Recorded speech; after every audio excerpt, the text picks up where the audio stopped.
Hi Year 10, I'm just going to take you through what you're going to do for your assessment. Over the past few weeks you've been doing some annotations of Romeo and Juliet, and if you've been doing those weekly and alongside me you've been keeping up and doing absolutely what it is that you need to be doing while we're away from school. It is really important that you've done your annotations for Act 1 and Act 2 before you begin this task. Otherwise you won't have the baseline understanding in order to attempt that assessment. As long as you've done those annotations though, you're free to then start this task. I'm just going to walk you through how to do this, the things that you're going to need, and the method. We talk about methods a lot in English, the particular method that you're going to use. So you're going to be attempting a extract based question. An extract is a short section lifted from the whole text, and it's an extract into whole text question. So it's a question that will ask you about a short section, a short extract, but then we'll ask you about how a particular theme is developed throughout the play. Now, we haven't studied the whole of the play, so in order to help you with that, what we've also got is a list of gold quotations that we've come across so far that you're going to use. So it's actually not this question that I'm going to model with. This is the actual one that you're going to do in your assessment. I'm actually going to model through with this one underneath here, which is of a similar topic, and I'll leave you to have a look at that other one on your own for your assessment. So you will need for this your assessment task like this. If you can print it, brilliant. If not, you can just annotate it on the screen. It's in a Word document. You can use the highlight function. You can annotate, you can add little notes and things if you want to do it on the screen, or equally you can just make notes on a piece of paper. If you can print it, brilliant. You can get into the habit of doing it as you would do in the exam. So this is the question. This is what it will look like. You need this. You also need your list of gold quotations. You can see I've highlighted a couple of bits there. I'll talk about why that is. This is not your full list of gold quotations. This is just those from Acts 1 and 2 that you're going to need for today, because obviously we're not going to be referring to the points in the text that you haven't yet read. You'll also need your gold sheet. Remember, in English we talk about gold ideas.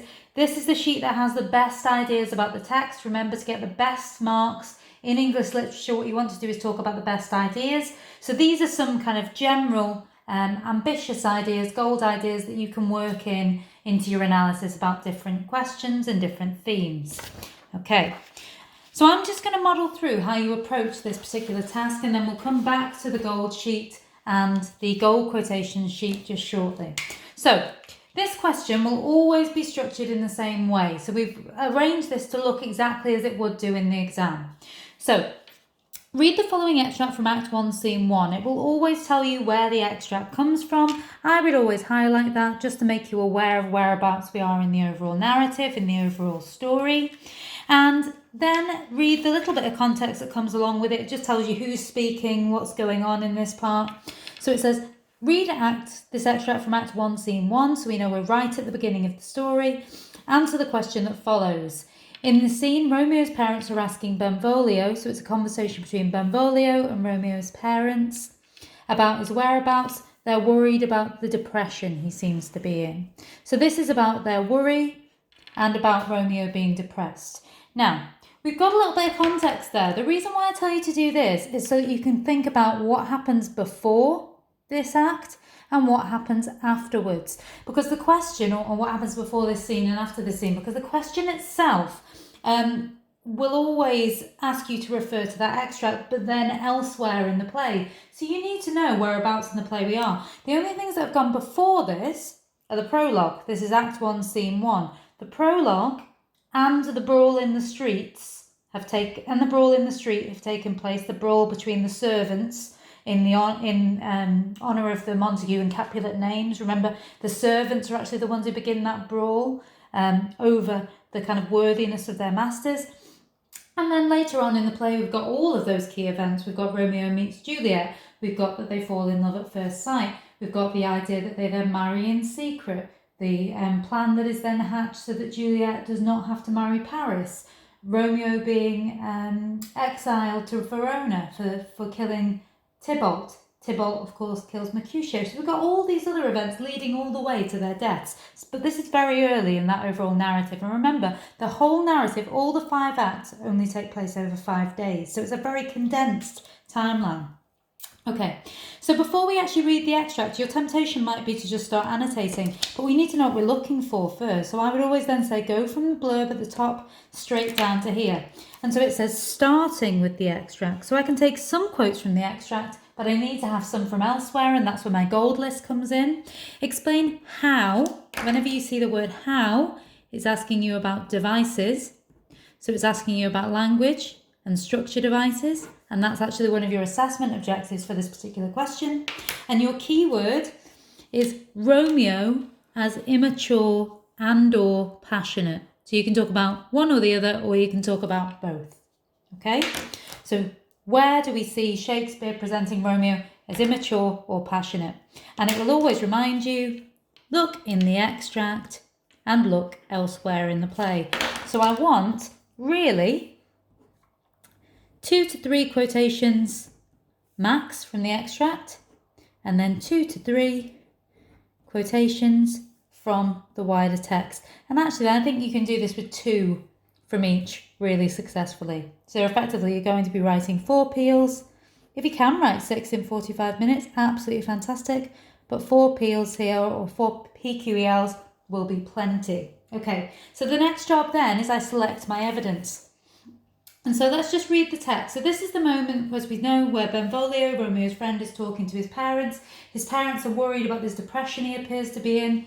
And later on we find out that that depression is because of his unrequited love for a woman called Rosaline, a young woman called Rosaline. So we're looking for any evidence, remember only approximately 2 quotations, where we can see that Romeo is immature, those are our keywords, immature and passionate. Lady Montague says, "Oh, where is Romeo? Saw you him today? Right glad I am he was not at this fray. Madam, an hour before the worshipped sun peered forth the golden window of the east, a troubled mind drove me to walk abroad, where underneath the grove of sycamore that westward rooted from the city side, so early walking did I see your son. Towards him I made, but he was ware of me, and stole into the covert of the wood.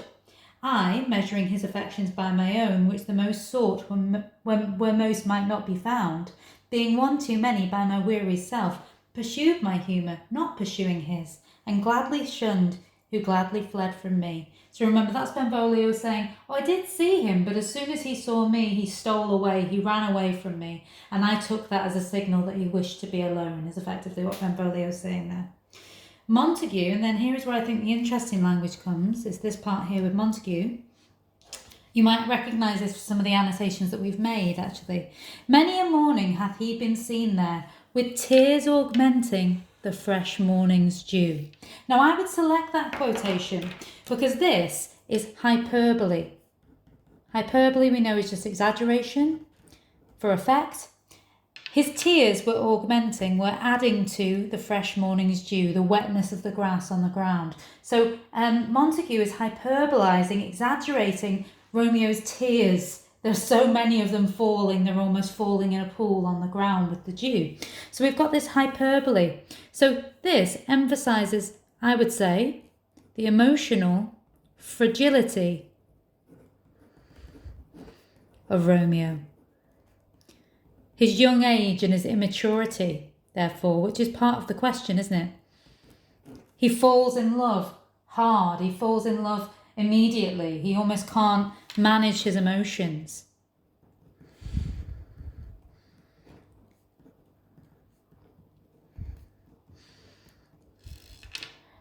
And it shows us his emotional fragility, his immaturity, his I suppose, idealistic view of love, his childish innocence.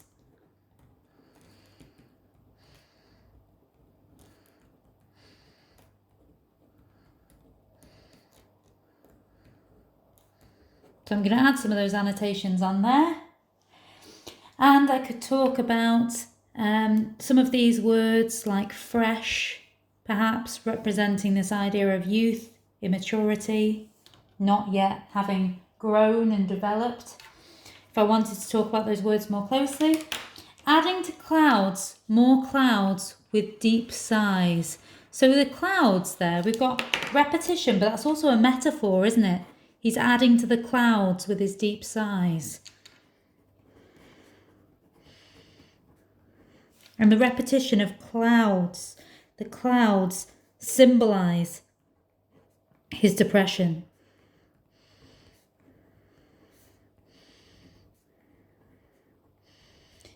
And his kind of lack of understanding of anybody else, his kind of dramatic, passionate tendencies.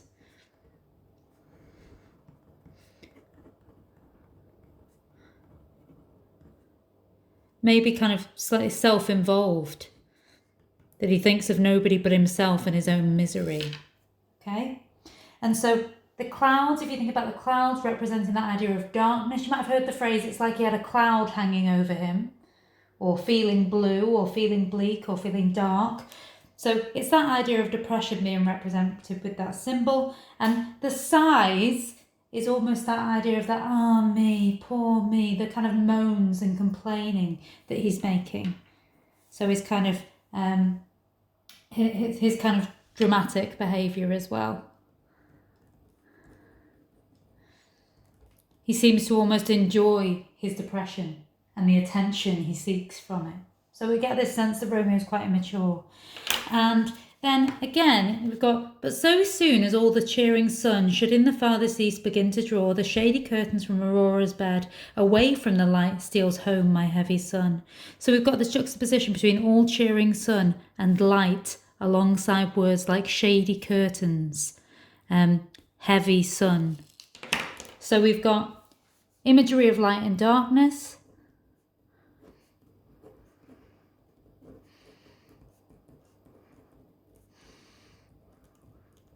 and Romeo's depressive behaviour is represented there through those binary oppositions of light and hope, but how he shuns all light and hope in favour of shady curtains. He's heavy, he's depressed. Okay, so that's plenty. I've got plenty of quotations there. I've got 3. I only really need 2 of those. And so actually what I now do is I want to think, okay, well, I've got my 2 quotations from the text. Not only have I got my 2 quotations from the text, the other thing I've also got is specific language devices that I'm going to analyse. Imagery of light and darkness, the hyperbole, the metaphor, the symbolism. I've got some gold ideas like emotional vulnerability. I could talk about the human condition or childish innocence, this idealistic view of love. These are some gold ideas that I could talk about. And then the next job is, I'm thinking, okay, I need to go to the text now and think about my gold quotations from elsewhere that represent that same idea of Romeo being immature and passionate, because those are my keywords. So I want to select 2 of these, and I just had a little look through these before and picked out the ones that show that Romeo is immature or that he's passionate. So I chose this one, first of all, the oxymorons that he's using when he starts talking about Rosaline a little bit later on to Benvolio. He says loving hate, brawling love, bright smoke, heavy lightness, serious vanity, all of those kind of things, where he's talking about the pain of love. He also says beneath, you can see there is love a tender thing, it pricks like thorns. So that one, the oxymorons, where he hyperbolizes his feelings, his youth, his inexperience, his naivety. I could definitely talk about that one. I equally could talk about him being passionate, and almost too passionate, in these quotations down here. Juliet is the sun. He idolises Juliet. He worships Juliet on first sight. There's this idea that she is an idol that he worships. There's this idea of the kind of religious significance of their love, that he's so moved by this experience. So I could definitely use that one for passion. Equally, Juliet warns him. She says, this is too rash, too unadvised, too like the lightning. And that just means, that simile means, I think things are going too quickly. She's worried about the fiery imagery here of passion, desire and lust. She's worried that his love is not genuine. And again, that line, even though it's said by somebody else, shows us that Romeo is passionate. So I could use that one. Equally, the friar warns them. These violent delights have violent ends. He warns them about the passionate nature of the 2 of them as young people and the downfalls that could lead to. So I could use that one as well. But I'm actually going to select this one and this one. Okay. If I get to it, I might say, right, well, I'm going to use number 3 as well. But I might not get to that, and that's fine. In the exam, I might need to make decisions like that where I don't quite get through all of them. Okay, so on here, I'm going to jot down that I am going to relate my quotations. So from elsewhere in the text, I'll just jot down brawling love, loving hate.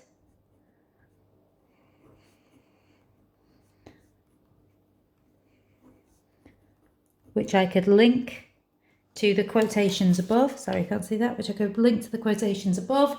So I could link to tears augmenting the fresh morning's dew.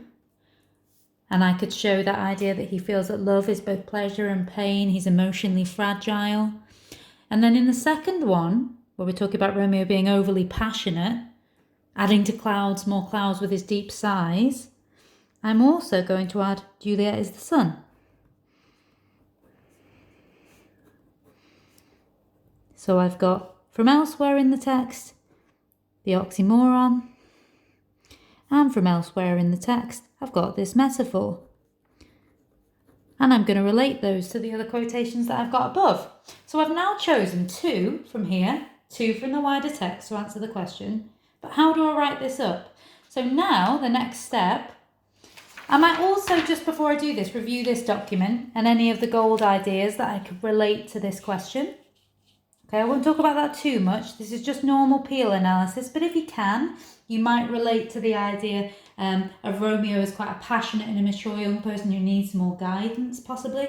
There is this idea about the text as a exploration of parental guidance and care. The friar and the nurse become complicit in the lovers' deaths because they really don't have that love, care, nurturing and support from their own parents, and so they become complicit in the death. So perhaps you could talk about the way his parents are talking about him, the support they offer him, those kind of things. I could definitely, if I'm talking about Juliet is the sun, talk about the hyperbolic elevation of their love. I could talk about how Juliet is raised to that heavenly esteem. And again, I could use the words religious rhetoric. Juliet is the sun, just like Jesus was the light of the world and we associate light with God. It's as though Juliet is his light source. So I could use that religious rhetoric. Rhetoric just means words used to position and influence people, words used in an effective way. So here we've got religious rhetoric. So I could use some of those ideas, but I don't have to. Don't panic if you can't, but that's just a little bit to push you a bit further. So when I then write this up, I'm going to use this structure. Here's one I prepared earlier. So we start always with an introduction. Try to ignore the rest of the stuff that is on the page here so that you can follow along with what I'm talking about. I'll cover it over. Okay, so Romeo and Juliet is a play about. So in my introduction, I start with explaining what the play is about. I won't give you the answer there. You try and summarise it in your own words. But remember, you don't need to tell the whole story, just in a sentence or 2. Then I'm going to say, Shakespeare presents Romeo as immature and passionate because, and you can probably guess that I've highlighted those 2 words because they're my key words. I want to use them in my introduction so that I can make sure that I'm linking explicitly to that key word and the examiner knows that I'm answering the question that they've set me. So Shakespeare presents Romeo as an immature and passionate character because in what ways does Romeo come across as being immature or passionate? Then I go straight into my first Peel or PQEL. Okay, so firstly in the extract, now it's important that I say that because it says starting with the extract, so I'm going to signpost that I'm in the extract and then I'm going to move out of the extract. So I start with firstly in the extract Shakespeare uses, and I add a device. My device is hyperbole. Firstly, in the extract, Shakespeare uses hyperbole, remember that just means exaggeration, to show Romeo's extreme depression at the beginning of the play. I put in my quotation, with tears augmenting the fresh morning's dew. Then I use my this emphasises, this shows, this implies, this represents, and I keep going as far as I can, because the more analysis I put in, the more analytical layers, the more marks I'm going to get. So I'm going to say as much as I can about the quotation. The use of symbolism, morning's dew, shows Romeo's youth, shows his inexperience. Okay? And then once I've done my PQEL and I'm happy that I've analysed all the words I can, I've given all the layers of meaning that I can, I'm then going to link to elsewhere in the play. And this is where I use that similarly elsewhere in the play. And again, I signpost in and out. So I go in the extract, similarly elsewhere in the play, or later in the play, or in the following act, or whatever it might be. Similarly, elsewhere in the play, when Romeo is discussing his unrequited love for Rosaline, Shakespeare uses oxymorons to show the great pleasure and pain that love brings him and how he doesn't really understand love. Put in my quotation, explain it, this emphasises, this shows, this implies, this represents. The word something or the smaller device, whatever that might be, symbolism for instance, shows. And then I finish that paragraph same as I've done the one above. The only thing that changes, firstly in the extract, however elsewhere in the play. And I'm constantly going from the extract to the wider text, okay, using those quotations. I only need to do that one more time is fine. But if you can do it 2 to 3 times, even better. So you're aiming for 4 to 6 peels total, and that process above you're going to do at least twice. When I'm happy and satisfied that I've analysed all my quotations, I'm going to then finish with a conclusion. Ultimately, Shakespeare shows that Romeo is, and I'm going to sum up my overall feelings about the character or the theme, the idea that I've been given. I could say in conclusion, I could say to conclude, I could say finally it's clear that, anything like that would do. And then what you can do before you submit this, because you're going to type this and then submit that directly to your English teacher via email so that you can then get some feedback. But before you do that, remember we use our red pens. So I would encourage you to do this first. There are 3 assessment objectives, okay? And if those assessment objectives are AO1, so explain ideas and use quotations. AO2, use language and structural devices. Simile, metaphor, symbolism, dramatic irony, foreshadowing, semantic fields, binary oppositions, things like that you've encountered quite a lot in year 10. And then AO3 is any gold ideas or anything to do with the context. Given the time at which Shakespeare is writing, what would the audience have thought about, for instance, Romeo's ideas about love? What would the audience have felt about Romeo and his immaturity, the fact that he's so self-obsessed? What would the audience feel about the quick nature of the courtship between the 2 lovers? What does that show about the immaturity and passion? Those kind of things. But any of those gold ideas that were on that sheet that I showed you earlier on, that would be AO3 as well. And it's any of those big ideas. So then you can use your red pen to improve. But I would encourage you first of all to create a bit of a key and to highlight. You can do that on screen on Microsoft Word, for instance, in different colours, picking out where you've hit your assessment objectives, and then you can use your red pen, or in this case it'll be red font, to improve. Okay, all of your guidelines and all of your deadlines or your teacher's email addresses, those kind of things will all be available for you online on the VLE, as will all of these help and support documents. I'll make sure that a slightly neater, nicer version as well of this essay plan is also there for you to follow, because I realise that the first time you do this, you'll probably want to be able to refer back to this and have some sentence starters and things. And this is the first time you've seen this kind of essay, okay? So well done, good luck. And remember, if you need any help or any support, your teachers are there on their emails, and they will therefore be able to give you some feedback when you submit that work. All their email addresses are on there to submit your work directly to. Okay, well done.